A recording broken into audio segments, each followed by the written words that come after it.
Hello and welcome to Aware on the Air, presented by members and friends of Aware, the anti-war, anti-racism effort of Champaign-Urbana, a local peace group.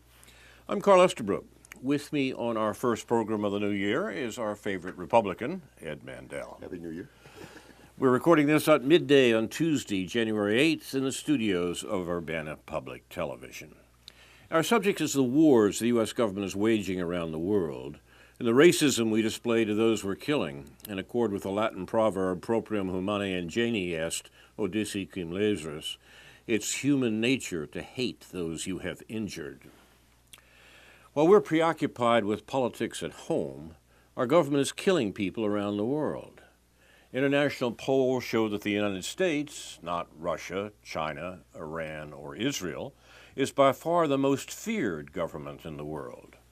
The wars the U.S. is waging in 8 countries and its war provocations against Russia and China risk a wider, even nuclear war. Although most Americans are not aware of it, the U.S. government is today making war, killing people, in Afghanistan, Iraq, Libya, Pakistan, Somalia, Syria, and Yemen. They're doing so principally to control the flow of oil out of the Mideast and North Africa, which the U.S. uses as a weapon against its economic rivals from Germany to China. The ongoing drone assassination program, called the most extreme terrorist campaign of modern times, has killed thousands of people, most of them not the presumed targets, including American citizens and hundreds of children. More than 250,000 American troops are stationed in 1,000 U.S. bases on foreign soil, most of them surrounding Russia and China. The 70,000 members of the U.S. Special Operations Command are active in 3/4 of the countries of the world. Their activities have included kidnapping, the U.S. government calls it rendition, torture, and murder. Since 1945, the United States has killed between 20 and 30 million people in wars in Korea, Vietnam, the Mideast, and elsewhere, designed to maintain the worldwide economic dominance that the U.S. inherited at the end of World War II as the only largely undamaged country. It's unfortunately the basis of U.S. foreign policy to use war and the threats of war to retard the economic development of Russia and China as competitors to American control of the world. From U.S. support for a fascist coup in Ukraine to U.S. naval provocations in the South China Sea and huge NATO military exercises in Eastern Europe. The rest of the world recognizes that the U.S. government is what Martin Luther King called it long ago, the greatest purveyor of violence in the world today. With other peace groups around the world, we call upon President Trump and our government to close all foreign military bases, bring all U.S. troops and weapons home, and provide social supports, including free medical care, education, and a universal basic income, for Americans who've been made poor by generations of our government's wars.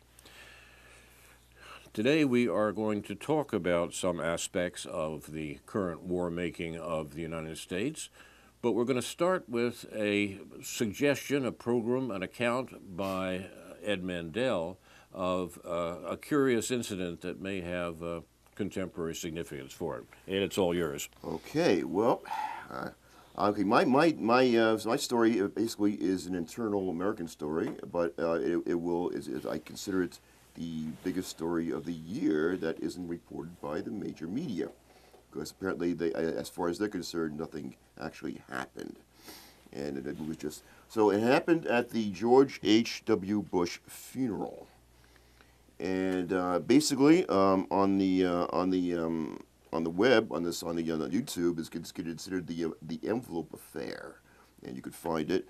And a number of people, there's a big discussion there on the air by Dave Jonda and a few other people about what exactly happened.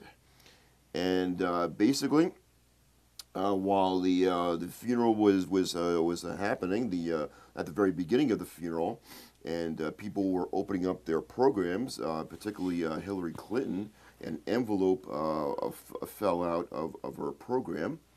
At one point, while sitting next to her, Jimmy Carter looked at his program and he could not find an envelope because he saw it come in. And that's actually significant that only certain people got this particular envelope. I could see you that the Clintons got an envelope. Hillary Clinton, I just mentioned. The Obamas got an envelope. Joe Biden got an envelope. Al Gore got an envelope. Even Mike Pence got an envelope, the vice president. And apparently Dick Cheney also got an envelope. And the question is, what exactly is this? And I should mention George Bush, the son, also got an envelope. You could see it very quickly if you watch the funeral. After he gives a speech and he throws his thing on, his clip on his program on the floor, you can see it very quickly as it peeks out. So the question is, what is exactly is why? For instance, why? What is the significance of this envelope, and why did only certain people get this envelope? And obviously they did. And first of all, well. And also, I probably should mention what was the reaction of the other people to the envelope, because it wasn't just whatever, it wasn't cordially, whatever. And the reaction of a lot of these people was shock, was surprise, was grave concern, and so I'm not. So obviously, whatever was on this particular envelope, and we can only speculate what was on it. It drew grave concern, and it was not easily. It cannot easily be dismissed as being insignificant. And so, here goes as far as what I believe what was on the envelope, and what was shown to. And also, I probably should mention also what was communicated between George W. Bush and his brother and his wife. And because there was also a shocked expression on Jeb Bush's face, and something really a grave concern by his wife. So obviously, something happened. What exactly was on this letter? And I personally believe it was very short. It was to the point, and I believe that what the message was that George H.W. Bush, as a result of a military tribunal, was executed. He did not die a normal death. He was executed, and as a result of a crime. Now, I understand that military tribunals can only happen when you're by American citizens if you consort with an enemy. I don't know exactly what happened. What the enemy was. If I had to take a guess of why he was executed. I would say for the orchestration of the events of November 22nd, 1963. Now, I hear you and I disagree about that, but I believe that what happened on that day with John F. Kennedy, it was a coup d'etat. And I believe that George H.W. Bush orchestrated those events. And I believe they found him guilty of that particular thing, and that was cause for the execution. Who did this? Who was responsible for this presumed execution? A military tribunal. I believe that it was a normal, was a regular trial. We would have heard about it in some district court. So I believe because we didn't hear about it, I believe it was done by a military tribunal, and I believe that this was the result of the trial that happened. So you're suggesting that elements. And that's what produced the shock expression on their faces and the grave concern on everybody's faces. Yes. Do you have any evidence for this at all, other than the supposition that such a thing could have happened? Well. Again, this is. I mean, boy, I did not get I did not personally get the envelope, and my projection here is the reason why certain people got envelopes and why Jimmy Carter, for example, did not get the envelope is that they're being warned that they also are going to be the subject of military tribunals in the near future. So you're suggesting that elements of the American military, as a payback or something for the assassination of John Kennedy, assassinated George H.W. Bush. Yes. And I believe it's not the military who's directing this. I believe it probably is Donald Trump. So I don't want you to think that our military is out of control. It's under the direction. I mean, holy smokes. I do think our military is out of control. Okay, well, that's not. So you That's something I can't. But I'm just telling you that within my best honest opinion, I believe this is what happened. That this is what the subject matter of the letter was. It's very serious. And I believe if you look at Jeb Bush's reaction to what was on the letter, whatever it is, it's very short and to the point. He showed grave concern and wow, and so that. So if you look at George W. Bush's his brother's reaction, it's like he confirms the reality of what was whatever was on the letter. It couldn't just be who got invited to lunch and who didn't, right? No, I believe that what happened was on the letter was very serious. And again, I will admit that this is speculation, but I will suggest very strongly that whatever it was not a very trivial matter. Ed, my friend, I think it's more than speculation. I think it's abject fantasy. I mean, there's no evidence whatsoever except the expression on the faces of some of the people in the clip that this note wasn't a rejection of a lunch invitation or something like that. I mean, is there any other evidence of this, or beyond it? Is there any evidence that anyone in the military or elsewhere would have any reason to end the desiccated life of George H.W. Bush?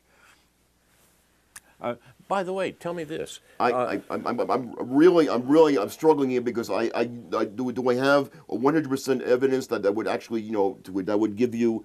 No, I do not. I'm basing it on the reaction of people's faces, on the whole demeanor of the event, the seriousness of it. Who got the letters? There's only specific people got letters, and they showed tremendous concern. And Dick Cheney glared. At one point during the funeral camera, the scene, Dick Cheney is staring directly into the cameras because he knows their faces and their reactions are being recorded. And so, obviously, something happened there that caused them grave concern. To dismiss this as if nothing happened, or this was pure fantasy, or something of a pure fantasy happened, or it was just a luncheon. Just like the weapon that was trademarked back in the day. Is this being discussed elsewhere? I mean, have you read Yes. this suggestion? Oh, give me an example of where it's being discussed. It's being discussed mostly on YouTube between different individuals, because the news media is not discussing it at all. Because as far as the major news media is concerned, nothing happened. Who on YouTube is discussing it? As I said before, this fellow Dave Jonda, and there's a few other people. I can give you the names off the air, and Why off the air? Well, I don't have their names available right now on the. But I can give you all the necessary things. Tell me about Jonda. Who is he, and what is? Apparently, he has a program on the program on the YouTube, or on some programming on a cable show similar to ours, I guess, where he discussed issues. And he seems like a very he discussed it in a very methodical manner. I mean, all the different issues of a varied degree, not just this particular issue, but other issues of a political nature. What's his program called? His YouTube program? I cannot. Or tell me how you spell his last name. Jonda, Janda, Okay. Dave Jonda. Dave Jonda. Okay, well, we will look at.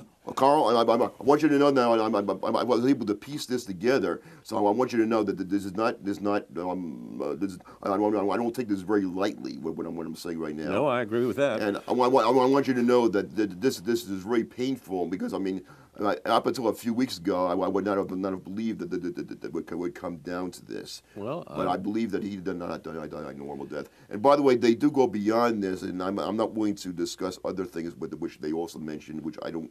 I mean, it's just too much. It's too fantastic. If there's anything to this at all, Ed, do you think it will make any change whatsoever in U.S. government policy? How and why? Well, no, not government policy, but it's going to affect the behavior of the people who got the envelopes. because it suggests They'll miss lunch. it suggests they'll miss lunch is the best way of putting it. That they could be the subject of a military tribunal themselves for other crimes other than the Kennedy assassination. Yes.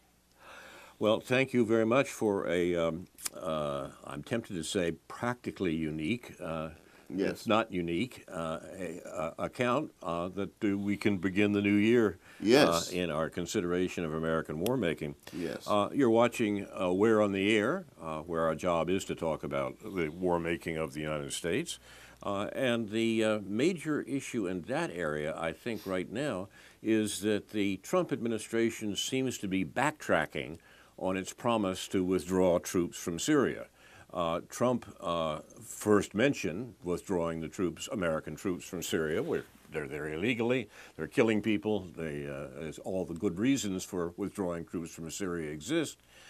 Trump first mentioned that in the campaign, and more than mentioned it, he said that would be the policy of his presidency, and that was important and indeed probably contributed to his being elected. It's been pointed out that some of the crucial counties, some of the crucial election districts that provided votes for Trump to become president came from areas, particularly in the upper Midwest, which had a large number of local people in the military.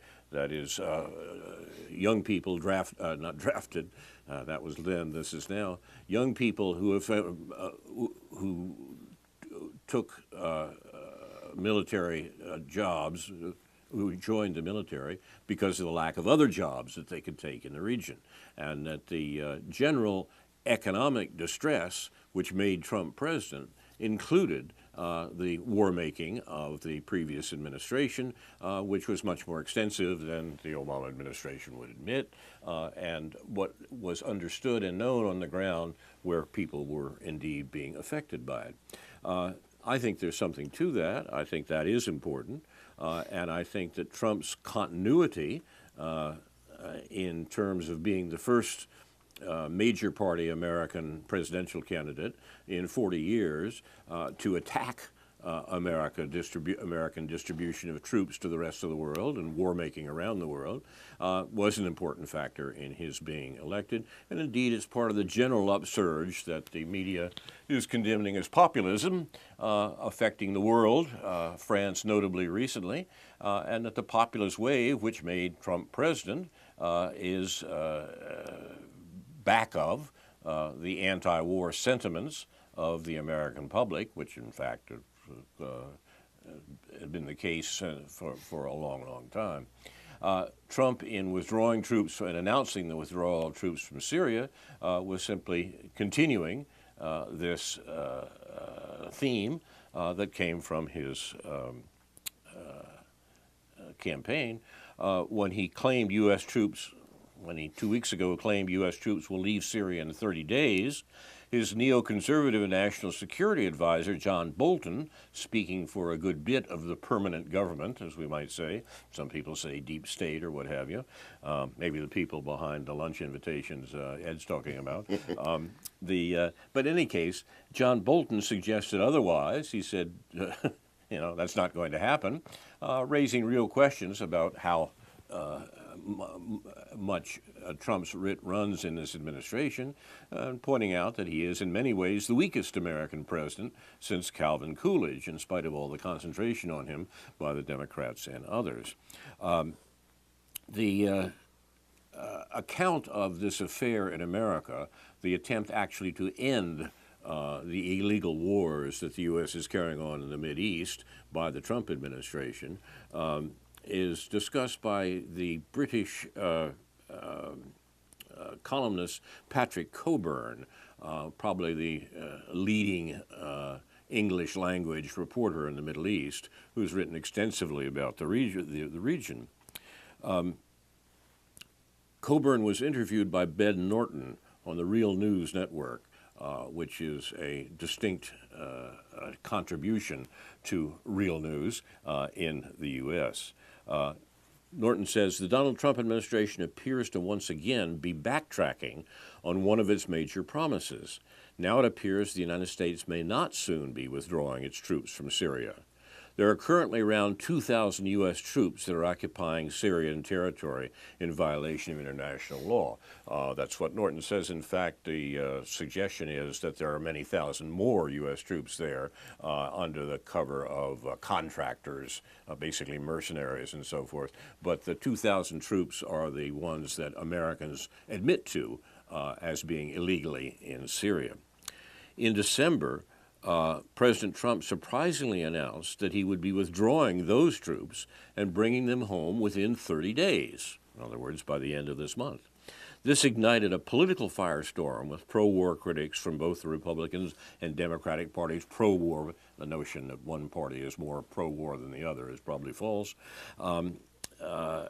They condemned Trump for this decision and portrayed it as part of a Russian government-backed conspiracy. I am frankly astonished as I've ever been in a long life of listening to lies from the American government, the way in which the American mainstream media has fallen into this Trump is taking orders from Moscow line. I'm surprised incredible. I'm surprised they're still carrying on this narrative. I mean, even from my perspective, Jimmy Dore, a progressive, completely demolished this narrative completely. And there are a number of very serious and reasonable people in the media who do this. Yes. Aaron Mate is one of the best. Yes. But on the other hand, we have this wash of mad ideas across. I didn't directly mention Rachel Maddow, but yes. She certainly is one of the maddest. Yes. These mad ideas about how the U.S. policy is being run by Russia. This is incredible. I mean, I lived through McCarthyism, and nothing like that was ever suggested even in the McCarthy areas when the Democrats were talking about 40 years of treason by the Republican Party. Yeah. That's as close as they ever came, yeah. And no one took that seriously then. Very, very few people took that seriously yeah. then. People take this seriously now. On this attempt of the Russian-dominated, Vladimir Putin-loving Donald Trump to withdraw American troops who are illegally killing people in Syria, John Bolton, the neoconservative national security advisor, gave the following speech 2 days ago in Israel. He said, "We're going to be discussing the president's decision to withdraw, but to do so from northeast Syria in a way that makes sure that ISIS is defeated and is not able to revive itself and become a threat again, and to make sure that the defense of Israel and other friends in the region is absolutely assured, and to take care of those who fought with us against ISIS and other terrorist groups." He was reversing, in other words, Trump's announcement. That was John Bolton, Trump's neoconservative national security advisor, speaking in Israel. Trump himself claims that his policy has not changed and that he still plans on withdrawing U.S. troops. But Bolton's statement appears to contradict this and suggests that even if troops are going to be withdrawn, it's not going to happen within the 30-day window that Trump suggested, that is, this month of January. In order to discuss this matter, Norton interviews Patrick Coburn, an award-winning journalist and a longtime veteran correspondent for the British newspaper The Independent. He's also author of several books on Middle East politics. His most recent is The Age of Jihad. Norton says to Coburn, "Let's unpack what John Bolton said to Israel. Bolton gave a few conditions for the U.S. to withdraw its troops from Syria. First, he mentioned preventing a Turkish attack on the Kurdish forces led by the YPG and the SDF. YPG, the People's Protective Forces, that's a Kurdish militia, and the SDF, that's the Syrian Democratic Forces, that's a coalition of Kurdish and Arab groups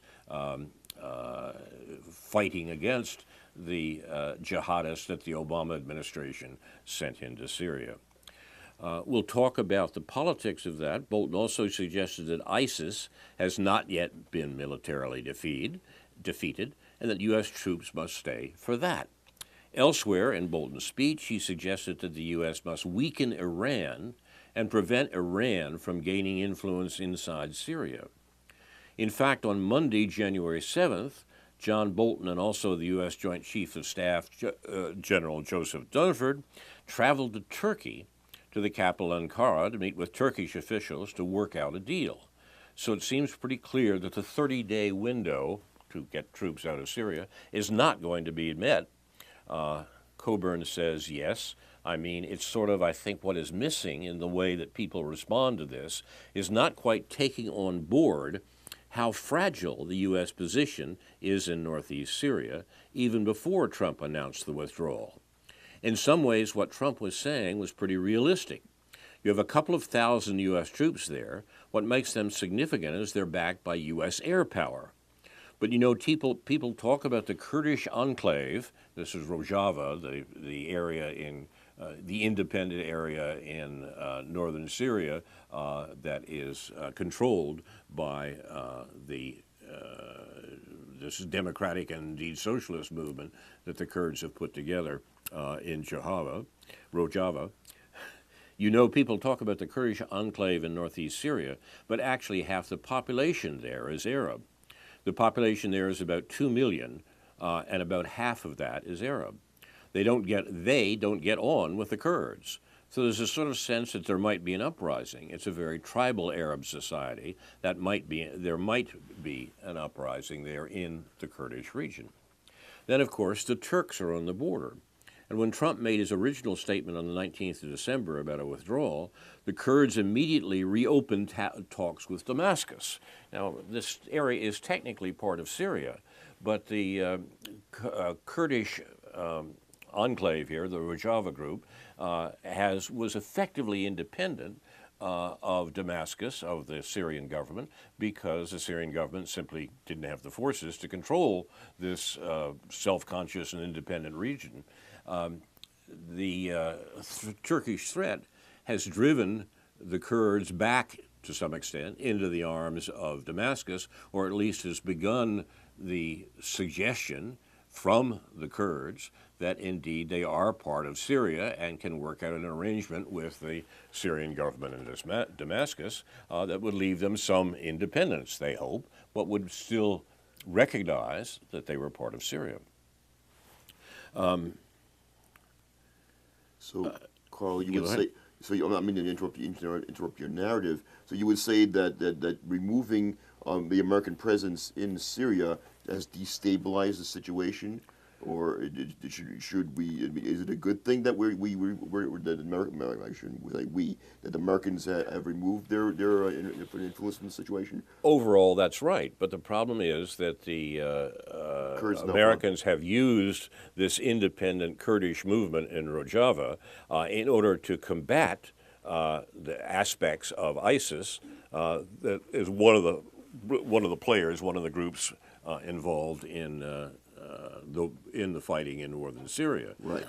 The suggestion is that if the U.S. were to remove American troops entirely, these Kurds would be at the mercy of Turkey. Right. And that Turkey would be the ones who would destroy Rojava. Right. And a lot of people have suggested quite reasonably that whenever the U.S. withdraws, it should be clear that it has not abandoned this independent Kurdish movement, and indeed will not allow them to be sacrificed to the Turks. There are a lot of players in the region, a lot of different. It's not just one side versus another, and the attempt to stabilize the situation runs afoul of the politics in Washington, where the reasonable attempt of the Trump administration to remove troops from Syria is opposed across the board by the permanent government, that is, by the alliance of Republicans, Democrats, the Pentagon, the CIA, the State Department, and the other elements within the permanent government of the U.S. that's been carrying on illegal wars in the Middle East for a generation. So I guess that's the explanation of why they want the American presence to continue, because they want to maintain this complicated, protect this, do this, do that, and the other thing.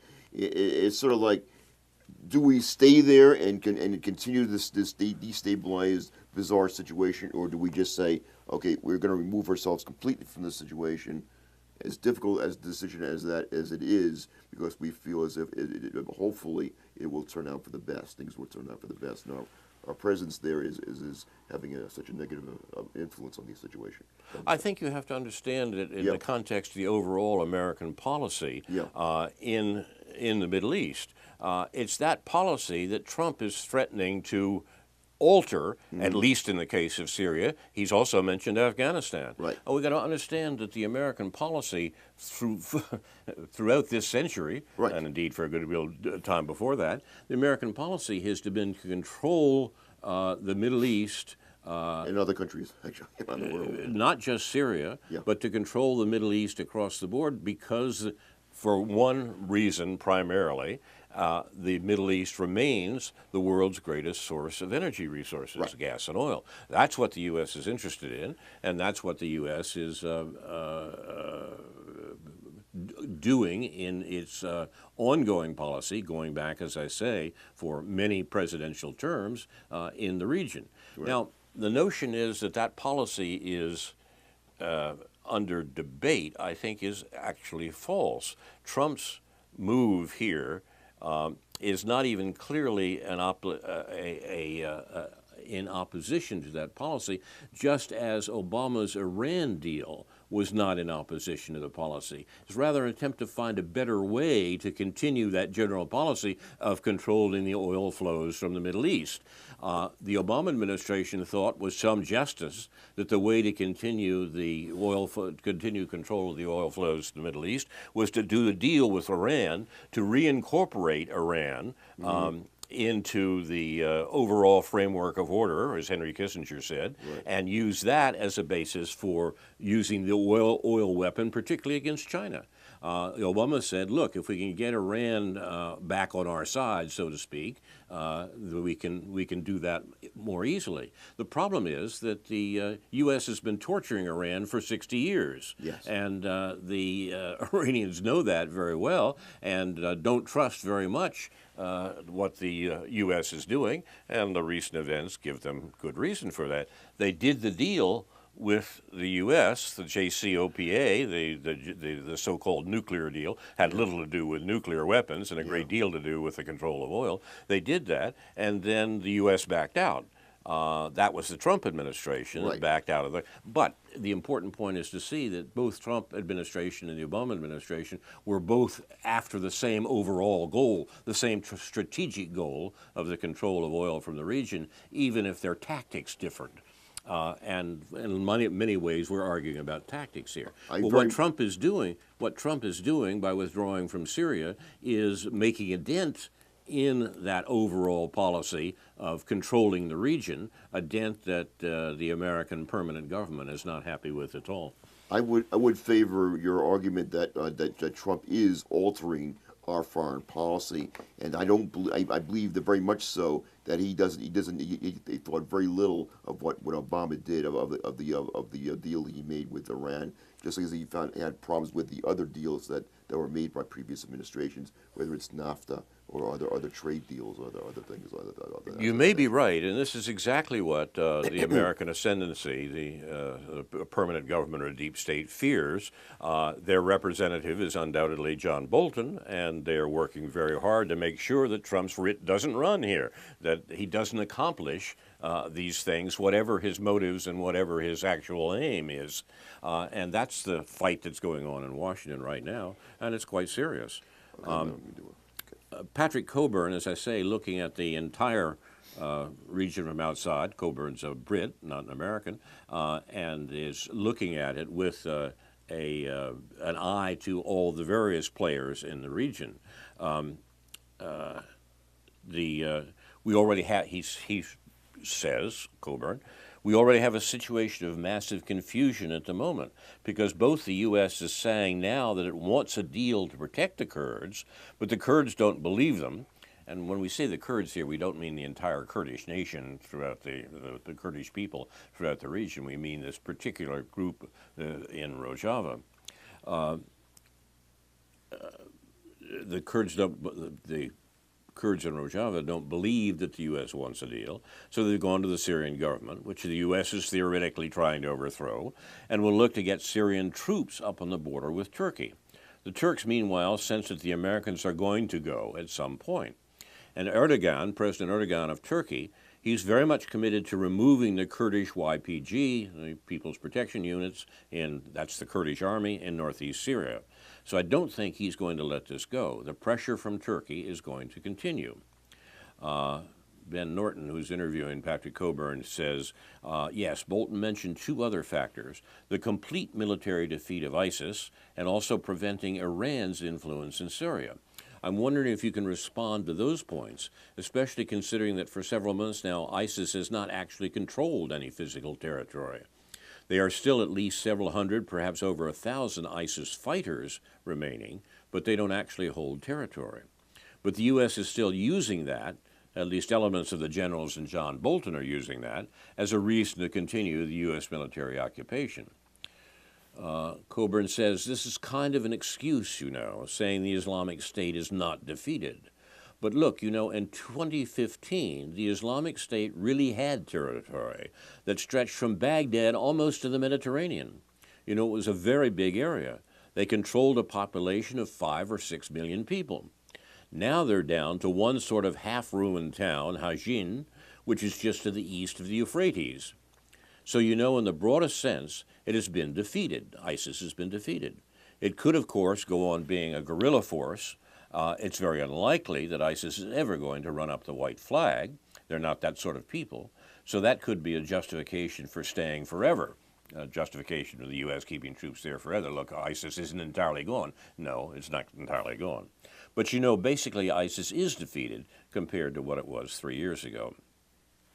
Ben Norton then asks, and then can you respond to Bolton's insistence that Iran must be contained? Of course, Syria is a close ally of Iran. And Bolton, who ironically supported the Iraq war staunchly, would actually further empowered Iran by providing a neighboring country that is much more closely allied to Iran. He's continued to insist that Iran must be prevented from any influence in Syria. Coburn says, yes, again, this is something which just isn't going to happen. Iran and Syria have had an alliance, a pretty close alliance, since 1979. That goes back a long time. What is the U.S. going to do about it? It's not that you have lots of Iranian tanks and military positions in Syria. They're kind of influential in Syria because they're the long-term ally of Syria. But they don't have substantial forces there. In fact, they're rather less than what they had before 2015, when the Russians started air attacks on the Syrian armed opposition. This is kind of wishful thinking, or it's an excuse to stay a long time. Wishful thinking on the part of the American government, in opposition to the Trump administration. They say, look, ISIS is still there, therefore we got to stay there. It's an excuse to stay a long time. But as I said earlier, it's such an unstable place, it's doubtful how long the U.S. really could stay. In many ways, Trump has a better grip on what's happening there than Bolton has. And that line should be taken seriously. People in this country spend an awful lot of time saying how stupid and uninformed Trump is, and that may generally be true. But at this point, the leading English language correspondent in the region, Patrick Coburn, thinks that Trump has a better grip on what's happening than Bolton, as the representative of the vast neoconservative group in American government, than Bolton does. And continuing our engagement in these various conflicts, whether it's Syria or Afghanistan, how do you stabilize Afghanistan when you have a number of different warlords and in this situation there, and we try to bring stability, which is impossible there. It's not been there for centuries. Afghanistan is another question, but it's right to suggest that these questions are bound up together. Afghanistan and Syria, where the Americans have been killing people for years in order to maintain control. Ben Norton says, finally, I'm wondering if you can respond to some of the mainstream U.S. media coverage of this, because it's been pretty shocking to see how some major corporate networks have been portraying this decision, Trump's decision to withdraw from Syria. In fact, I'm going to play a clip here from MSNBC. My friend Jeffrey Sinclair always refers to them as MSDNC to show how much they're dominated by the Democrat Party. I'm going to play a clip from MSNBC in which they're interviewing a hardline, right-wing New York Times columnist, Bret Stephens, who also, of course, was a cheerleader for the Iraq War. Here's the clip. This is Stephens. This is the New York Times man, the pro-war Times reporter. Stephens says, and I quote, "They're uncorking the vodka in Moscow. They would be uncorking spirits in Tehran if they did. They don't. But they are celebrating in Tehran. I said yesterday this should be called MAGA, Make Assad Great Again. We have made it possible for him to consolidate his rule of terror and tyranny throughout Syria." The other person who's celebrating, I would add, is the Turkish president for life, Recep Tayyip Erdogan. He has just handed a gift to Israel's enemy, to the enemies of every single American ally in the United States. It's an inexplicable decision, unless you believe that someone is handing Trump his marching orders when it comes to the Middle East. And he says under his breath there, Vladimir. That is, his New York Times view is that Trump is simply following Russian orders here and reversing the long-standing U.S. policy of killing people in the Mideast for control of oil. Norton says, "So, Patrick," talking to Coburn, "I'm wondering if you can respond to this claim from a leading New York Times columnist, a hardline neoconservative. He claims that the U.S. withdrawal from Syria will benefit, incredibly, Russia and the Syrian government in Iran and Turkey. Of course, it goes without saying that the Syrian government and Turkey have been fighting an indirect proxy war for years now, and Russia and Turkey are not entirely on the same page in Syria, though they have had a kind of rapprochement. Can you respond to what Bret Stephens said?" Coburn says, "Well, it's really pretty childish. It's unrealistic, to say the least. I mean, these are all the powers in the area. If all those powers benefit from this, if all these powers are opposed to the U.S., that's another reason the U.S. should get out. But for the Russians, quite good if the Americans get out. They want to build up the Syrian state. Assad has already won. This is true a long time ago. Another point is that if you really want to get rid of ISIS, you have to allow the Syrian state to be rebuilt.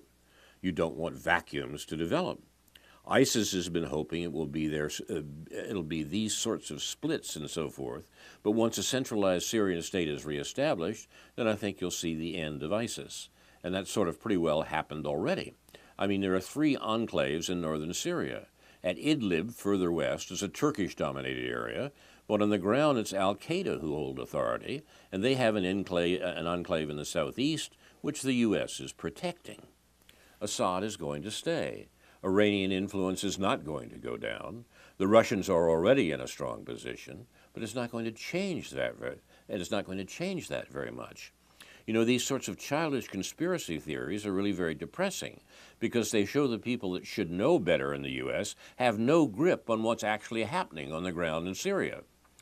And then when Trump shows some grip on it, he's condemned as an idiot and a madman. He says we should get the troops out of there. Of course, he's right. But the American government, being childish, as Patrick Coburn says, you could put a sort of a dark view of childhood, I think. But in any case, can't see it that way. Norton says, we've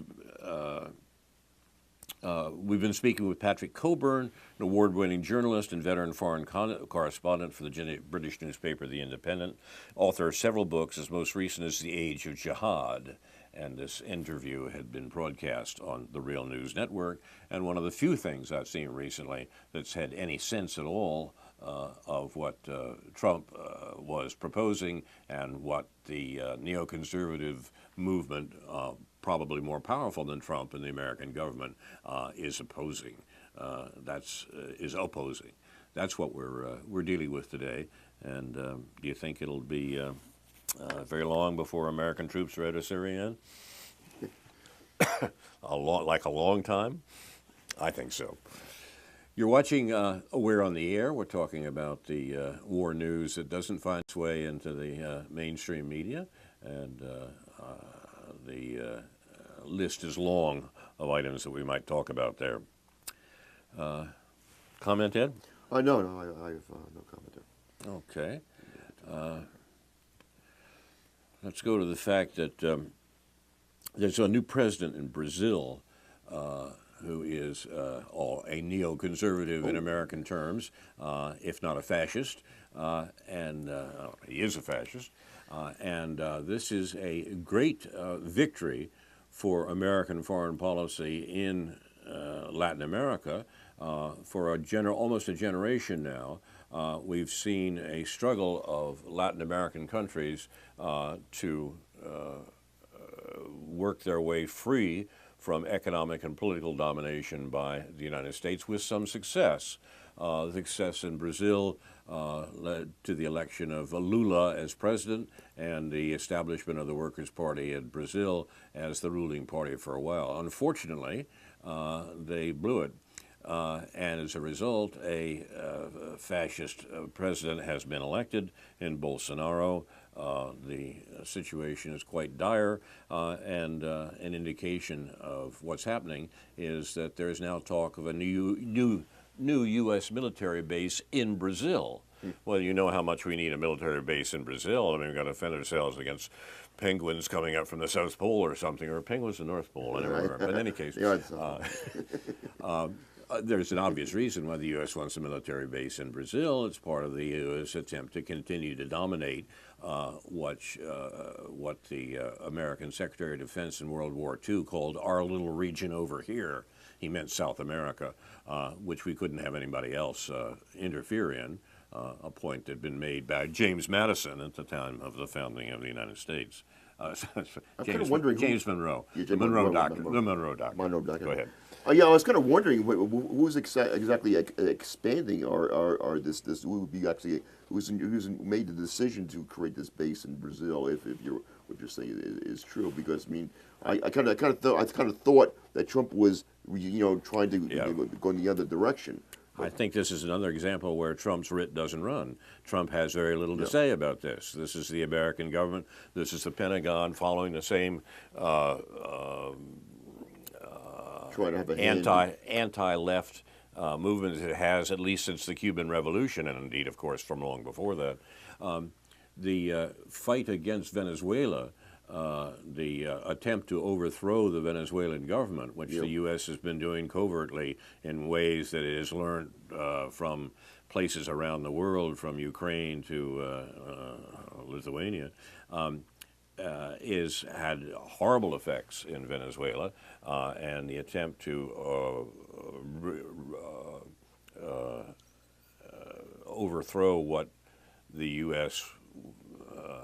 Is doing in Venezuela, which would have been supported by other South American countries and certainly by a Lula presidency in Brazil. That's all gone now. And with Brazil in the hands of the fascists, the possibilities for progress in Latin America seemed fairly clear a couple of years ago, seem to be over for the moment. So the U.S. base would simply put a seal on that. So our long-term policy continues to want to influence every election, every political decision in the entire world, and to be the policeman of the world, and to continue this policy. And despite Trump's promise to retreat from that policy, I guess not. There was a sad death that concluded 2018. William Blum, who has probably written the best book on the U.S. overthrow of governments like this across the world, and written a number of things, but particularly an account of how the U.S. has done things like this for more than a generation. William Blum died at the end of 2018, and we lost an important voice describing what the U.S. was actually doing in Latin America, just as the election of a fascist president in Brazil occurred. There was an interesting event in what I referred to a moment ago as MSDNC, the establishment television network in the U.S. A man called William Arkin, who had been a long-term reporter for MSNBC, and also for NBC itself. It was resigned and wrote a long letter that he was resigning from MSNBC because the American media in general, what we've referred to sweepingly as mainstream media, was devoted to war and the propaganda for war that is directed primarily against the great reluctance of the American public to support foreign wars. He wrote a long account, which I will place on the Facebook page for Aware on the Air. He wrote a long account of why he was resigning, why he was rejecting the devotion to war that he found pervasive in the American news media, and did a long commentary. There is a long commentary on that letter on video from Jimmy Dore, whom you were recommending earlier, and I'll put that too on the Facebook page for Aware on the Air. It's quite a damning indictment by a man who's worked for years in the American news media about its devotion to war. Now, you're watching Aware on the Air. We're trying to talk about American war making in ways that you don't normally hear on American mainstream media. I've got one for you here, Ed. Did you read about the leaks of the 9/11 materials by an internet group calling itself the Dark Overlord? No. It's very interesting. The Dark Overlord seems to be a group of people doing essentially what WikiLeaks was doing, but doing it, as it were, undercover, seeing what has happened to the head of WikiLeaks, how he has essentially been silenced and imprisoned by the U.S. with the British acting as their agent for many years now. There are some things you don't say about what the U.S. government is doing, and you certainly don't reveal classified information without attracting the unconstitutional wrath of the U.S. government. So given what's happening to Assange, which is one of the great crimes in the media in our generation, groups like the Dark Overlord cover their tracks. This is possible electronically by people who know the business, and they are, for the most part, one jump ahead of the American government right now. It'll be interesting to see if the Dark Overlord people are really able to maintain their independence. What they did is announce that they had a vast trove of documents that they had gotten various places, everything from private corporations, law firms, the government itself, so forth, basically by stealing them. They stole them electronically, from all these places, and they were looking particularly in documents that related to 9/11, the 9/11-2001 attacks on New York and Washington, and they suggest that they now have a vast amount of material that that shows the involvement of the U.S. government, and indeed of Israel, in those attacks. Now, I know that's a view that you've held for a while. Yeah, the official story is completely wrong. Yes. But these, well, I have said for a long time that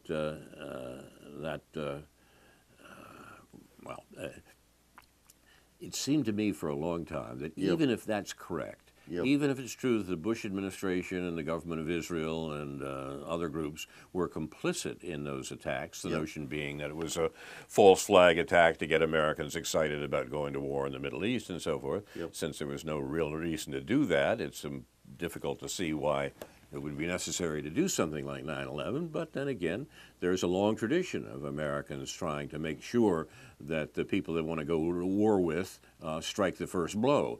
From Fort Sumter to the Lusitania to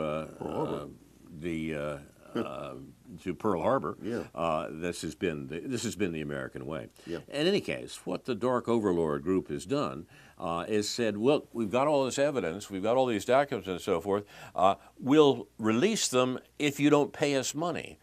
That is, they're holding them for ransom. Extortion, yes. You know, and the first tranche of documents has now been released, and while there's certainly no smoking gun, as they inevitably would say, in these documents, it is clear that they do have a lot of classified and secret information drawn from a large number of sources, and you know, there may be more interesting things coming from that. Are they seeking? Are they trying to extort him, or are they seeking justice for the victims? The former. I'm They want money. Yeah, money. I'm kind of wondering what they're doing. You know, what their goals are. Yeah. Our head researcher, Dr. No, J.B. Nicholson, who is a computer expert and has followed this story very closely, says the Dark Overlord people should be taken seriously. They appear to have connections to information sources most people don't have, such as the post-production houses at Larson Studios, an American movie-making group, which did post-production work for the Disney ABC TV show called Steve Harvey's Thunderdome, a competition series where entrepreneurs attempt to crowdfund their projects. From the article, the group emerged in 2016 and has been responsible for numerous extortion schemes involving hacked data. The Dark Overlord famously leaked an entire season of Netflix hit Orange is the New Black last year after ransom was not met. So they were not first interested in politics, they were interested in money. And they now say they have interesting political material, to put no finer point on it, that they will reveal unless they're paid. It's like they're only asking for $2 million. I mean, Larry for the first tranche. Well, Larry they say they have a whole lot. Yeah. I mean, Larry Silverstein made billions of dollars off the insurance from the buildings. So I mean, this is small time stuff. It is interesting to see if it revives conspiracist talk about 2001. My thought on the matter has always been that if it was the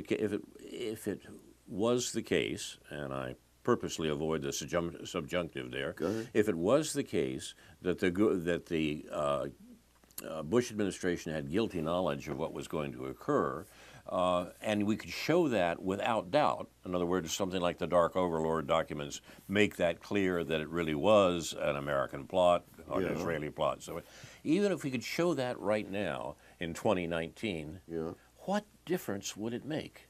Well, don't become a Hillary Clinton, because it resulted in the entire war on terrorism, which was supposedly resulted from it. We might argue about that. I'm saying, what difference would it make to show that the conspiracy theories are true now, assuming, of course, that they are? I don't think they are. They might be, and the might is a very real possibility. They might be.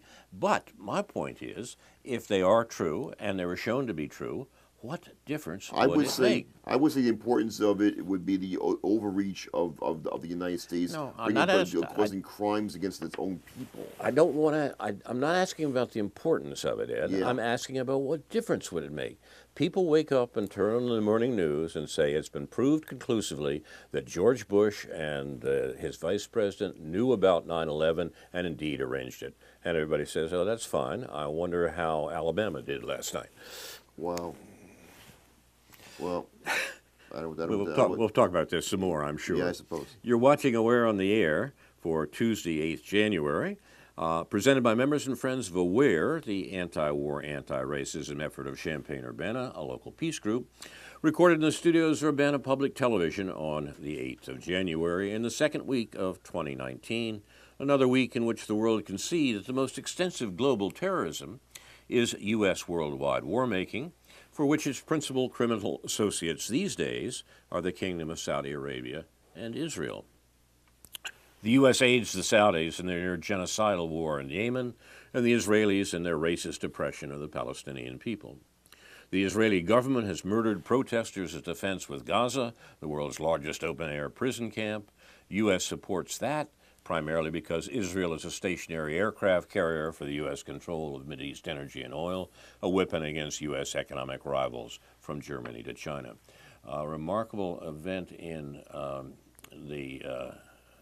Birmingham, I think it is. Angela Davis, who was to receive an award for her work for civil rights, lifelong work for civil rights, has had that award rescinded because of the things she said about Israel. Pressure from Israel and the Israel lobby in the United States has led this Birmingham Civil Rights Museum to negate the award. Yep. This is not unusual, unfortunately. Here in Illinois, the Israeli government and the Israel lobby in the U.S. managed to direct the legislature to pass a law restricting how the how Illinois used university funds and restricted them from any group that supported the boycott of Israeli apartheid. This is a shocking business, and even our local liberal legislature, Carol Ammons, did not vote against it, as Aware condemned her for at the time. People like Ammons and the American civil rights movement would never have acted that way in regard to South African apartheid, but they do act that way in support of Israeli apartheid with Illinois money. This is incredible. It's outrageous, and it should be better known. On this show, we concentrate on the shamefully unreported news of U.S. war making. Our show is produced and directed by Jason Liggett and Crofton Coleman. Thanks to whom also this program and others like it will be available on YouTube and archive.org. Finally, Aware honors those who reveal the crimes of the U.S. government, which the rest of the world knows about but Americans don't. Assange, Manning, Snowden, and others who are truth-tellers persecuted by the U.S. government, and particularly by our liberal Democrat Senator Durbin, a shill for Russiagate propaganda and attacks on WikiLeaks. This is Carl Estabrook with Ed Mandel. For the members and friends of AWARE, the anti-war, anti-racism effort of Champaign-Urbana, saying in the words of the late broadcaster Edward R. Murrow, good night and good luck.